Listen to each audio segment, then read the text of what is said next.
Hey, what's happening? This is Jerry here with Wealth Dynamics. Thank you for joining me this morning. Hope you're having a great Saturday. Hey, I wanted to talk to you this morning about middle class fallacies. What is a fallacy? A fallacy is something that is believed to be real, but isn't. It is believed to be the truth, but it is in fact not the truth. Now, what is the middle class? The middle class is poor people that think they're rich people. That's the definition. I got that from a 6-year-old. That was their definition of the middle class. So I want to talk about the middle class, the fallacies that are believed, and how to get out of it. Now, right now, to kind of stereotype the middle class, you know, you're a middle class. You're making $50,000 to maybe $120,000 per year. You have probably a German vehicle, maybe 2 of them. You own a home. You might have 2 kids. Your house smells like maple syrup scented candles. You go to Olive Garden on the weekends. Like middle class, right? We all grew up like hoping to be in that zone. At least I did. Now, some of the fallacies about the middle class is that it's safe. That's the first one. Now, the reality is the middle class is created by a government. So anybody that resides in the middle class is living in an artificial class, meaning that the only 2 classes that really actually exist are the wealthy and the poor. If you go back to any country where there wasn't government intervention, it was just wealthy and poor. Now, I'm not saying that that's right or wrong, but I'm saying that if you create a third category that's arbitrary and doesn't actually exist, it's artificial, then you have to keep on introducing arbitraries in order to keep that category in place. So if the middle class was easy to go from middle class to wealth, then the government would have to continue creating middle classes. Now, also, if the middle class could fall into poverty too easily, the government, again, would have to continue creating new middle classes.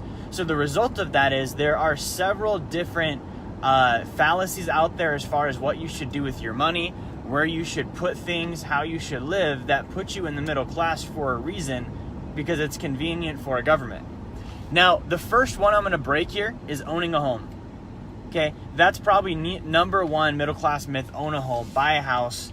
Everyone does it. Your grandparents did it. Your parents did it. It makes sense. Everyone says it's a great idea. I'm telling you, if you want to not be in the middle class, do not buy a home. It makes no financial sense.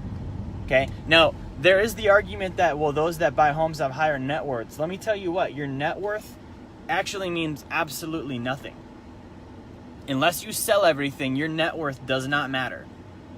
And if you go to any sort of investment that actually does measure net worth, they won't let you include your primary residence in that number. They're going to say, no, you can't tell us you're a millionaire and your home is 500,000 of it. Like, we won't let you invest. You need assets outside the home. Now, here's the numbers on the home thing. Over the last 100 years, when you inflation adjust the rate of return on primary residences here in the United States, the annualized rate of return is 0.10% per year. Now, you might say, well, at least it beats inflation. Yeah, but that's just the home's appreciation. You still got interest you're paying. You still got property taxes. You still got insurance. You still got PMI. You still got maintenance. You still got repairs. Like, after you pay all those things, you're losing money on a house every year. Okay? Now, that's the first middle class myth. The middle class myth number 2 that I want to bust today is the 401k. Everyone tells you, put money in your 401k. It's a great idea. Before I jump into the mechanics of this, just think about who invented the 401k. I'm not talking about Ted Benna, the guy that invented it. I'm talking about like who made it massive. The IRS and Wall Street. Okay, so think about who those groups are. The IRS steals from you every month, right? So you've got a group that steals from you, and they created this glorious vehicle that they want you to put all your money into. Then there's Wall Street.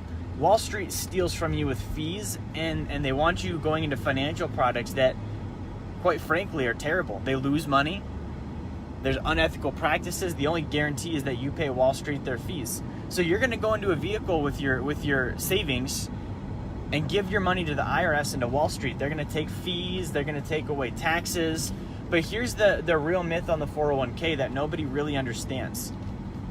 You put money into the deal today and you're like, yeah, but I get to deduct it off on my taxes, so it's a good deal, right?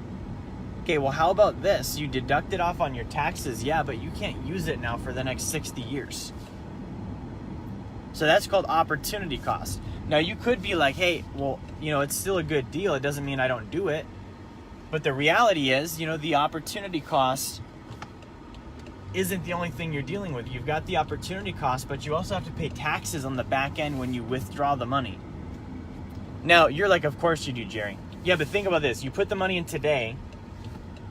You're making less money today than you probably will in the future, meaning that, they let you deduct a smaller amount. You're going to take the money out when you're 60. Hey, when you're 60, you're going to need more money to be withdrawn because of inflation. So you're going to withdraw more money, meaning the IRS will tax it heavier because it's a larger dollar amount.